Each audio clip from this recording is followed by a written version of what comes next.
If you're the person that has recently left your job or been laid off, maybe laid off because of AI, or you're on the fence about thinking about leaving your job and with the desire of wanting to start your own business, make money online, make money from home, and you're thinking, could this really be for me? Could I really do this? And you haven't maybe made your first sale yet. There's so many questions that are probably rolling around in your head.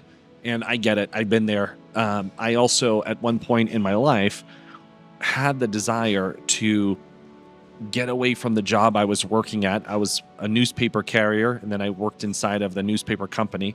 And I had to be at the office every day around 9, and I was there at 8:30 every day. And I was a good worker.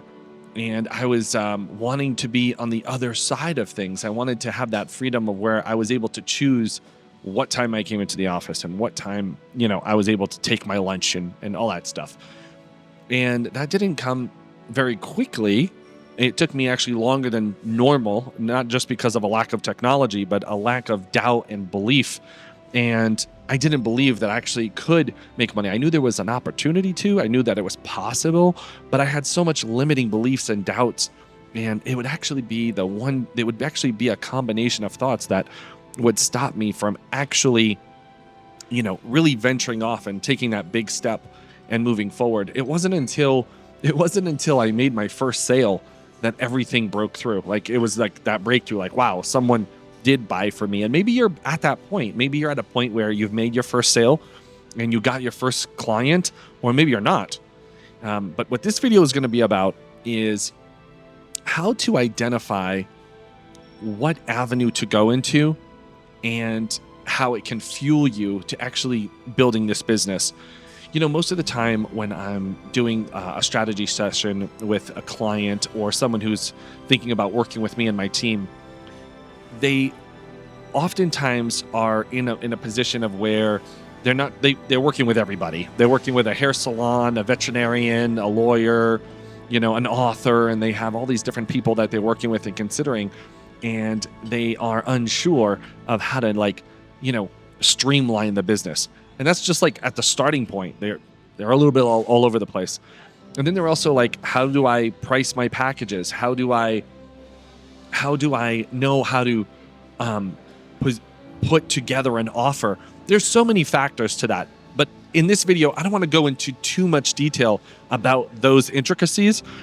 That's why I have strategy sessions with people who are trying to organize this. It's more of like a custom approach to how you're going to start and launch your business.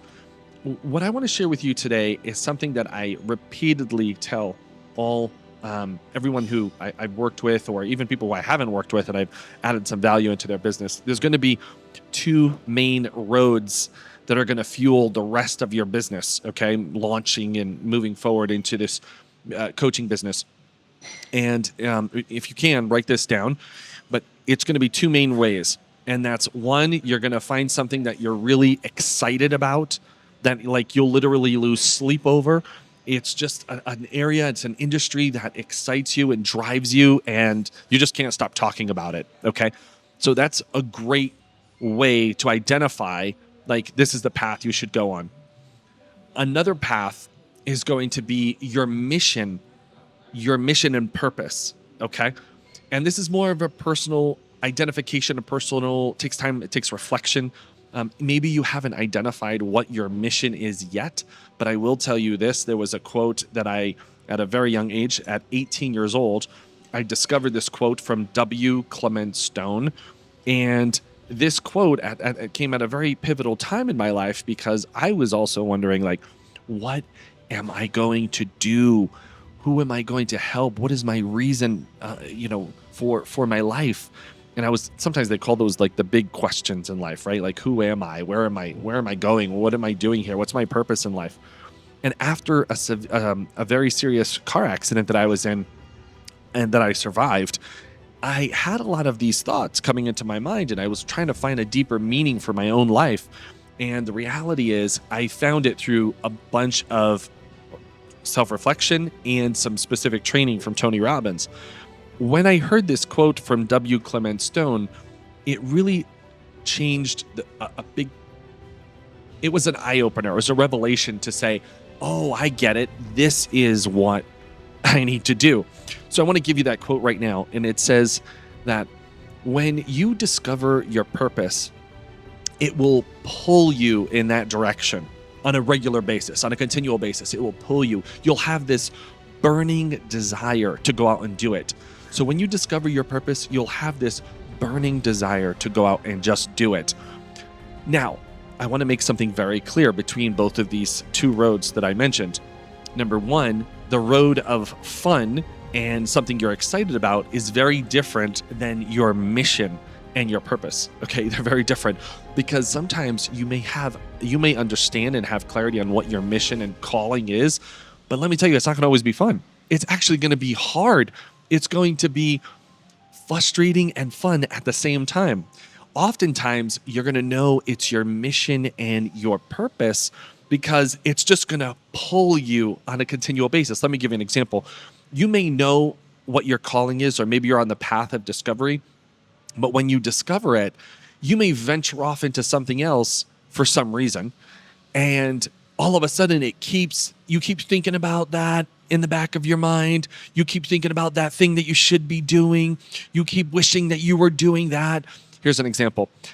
If you're trying to launch your coaching business and you know you should be impacting people's lives and serving people and helping them transform their lives, but you get distracted and then you start doing these other things that come into your life, what ends up happening is you start thinking about your business of helping others and transforming their lives in the back of your mind because you know it's your calling. Does that make sense? You know it's why you should be doing that, but all these things come up. Life gets in the way. You don't have enough time, you don't have resources and money, you don't have this or that, and all of a sudden something happens, the internet goes out, whatever it is. Okay, all these weird situations happen, and you know what? That's really normal. In the book of The Art of War, not The War of Art. No, I'm sorry. Now I got it backwards. So pay attention. There's two books that have very similar names. One is called The Art of War. It's more of a military book. That's not the one I'm talking about. What I'm talking about is The War of Art. Okay, so it starts off with The War of Art. And I'm forgetting who the author is, but I'll put it in the description. And this book, in a very simple 1-minute description, this book, it shares with you about the powerful impact that resistance has in your life. When you find and discover a worthy goal in your life, when you discover exactly what it is you're trying to do, what you're trying to achieve, what you want to, what your purpose is, all of a sudden, the dark side or the devil and the dark side is going to come and try to get in the way with distractions, disease, and all these other kind of things, right? It's just going to pull you back. Things are going to come up in your life, and it's going to make you wonder, like, why is all this happening? Why every time I try to start my project or start my business, something happens? You have to understand something. That means you're on the right path, okay? Because resistance is going to come in the way of your mission. And it's how you handle those moments of resistance that's going to change everything, okay? I'm going to say that again.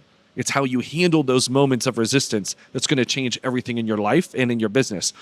Most people look at this resistance like suffering or victim, or it's not going to work out for them, right? Your emotional state and the way you attack these thoughts is going to be pivotal to your and critical to your success.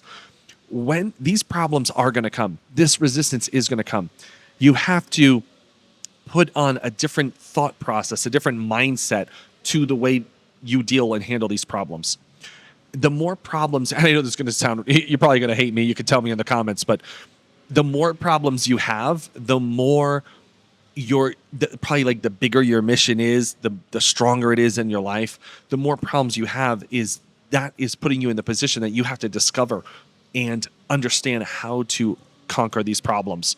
And the only way to path to growth is through problems, right? Does that make sense? The only way you grow in life, the only way you grow your muscles even at the gym, is by adding more weight. The only way you're going to grow emotionally, spiritually, mentally, in your mindset is by adding new problems that you can mentally overcome. And how you handle those problems emotionally, spiritually, and with a mindset is going to change the trajectory of how you build your life and how you build this business. That's the reality of it. The more emotional stability that you have and how you strategically attack your problems, because that's really what you're doing. You're attacking your problems. Notice how I said the book is called The War of Art, right? It's a war. You're not battling in the field. You're not battling with guns and weapons, thank God. You're actually battling mostly with yourself. You're battling with, what's that quote? How does that quote go? The greatest enemy of my enemy is my enemy, or something like that, right? That's what you're battling with. Your alter self, your other self. So I want to give you an action exercise that can really help you to break free from this. It's a small exercise that could have a major breakthrough for you. I'm not sure. You do it and then let me know. But here's something that I've given to all my clients as one of the exercises to help them have this breakthrough. What you do is you simply take a piece of paper, draw a line down the middle, and on the left column, you're going to write your full name. Okay. So I'm just going to use the word Joe Amaral. Okay. So Joe Amaral, you put your name in the top left. And then what you're going to do is maybe write down, you can write down as many as you want. Okay.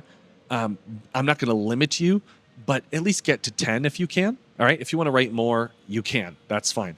But you're going to write down on the left column who you think you are as a person, like right now.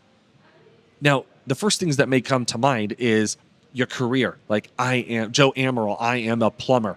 I am a father. I am a whatever. You fill in the blanks, right? So you fill in a bunch of who you are, maybe at least 8 to 10, okay, in that column.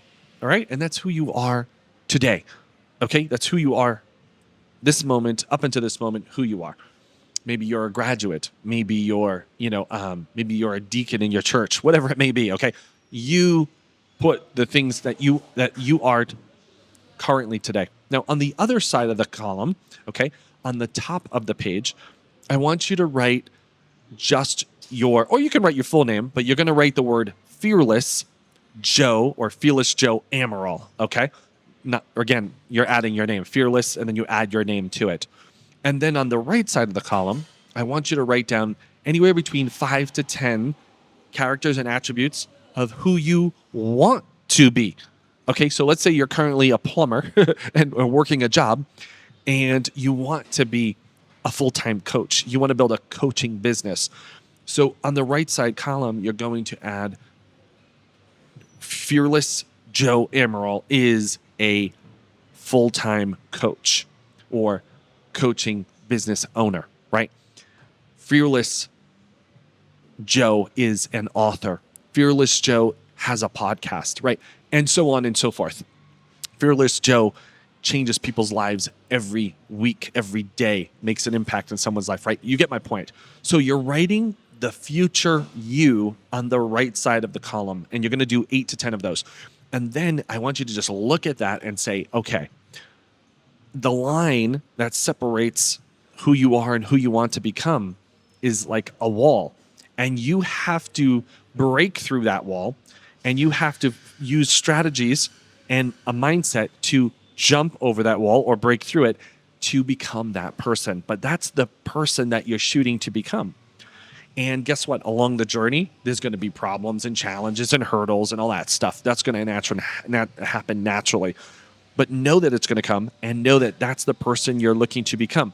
And then you're going to start like speaking into that person. And what I mean by that is like, you're going to start stating who you are. I'll give you an example. Just yesterday, I was working with, I was doing a strategy session with someone who's launching their design business. And we were talking about how she greets people right in her church, and how in her local like church community groups, and how they, hey, how you doing? What's going on? What do you do? Right. And when she says, what do you do? She was actually talking about the previous her, the years before on the left side of the column. And I said, no, no, you have to change that. You have to start talking about the future you and who you are and who you're becoming, right? So that's the mindset and the language that you use moving forward. You speak to the person that you're moving in towards. You step into that reality. You start becoming that person. And that was the strategy that I've given her and many, many other people.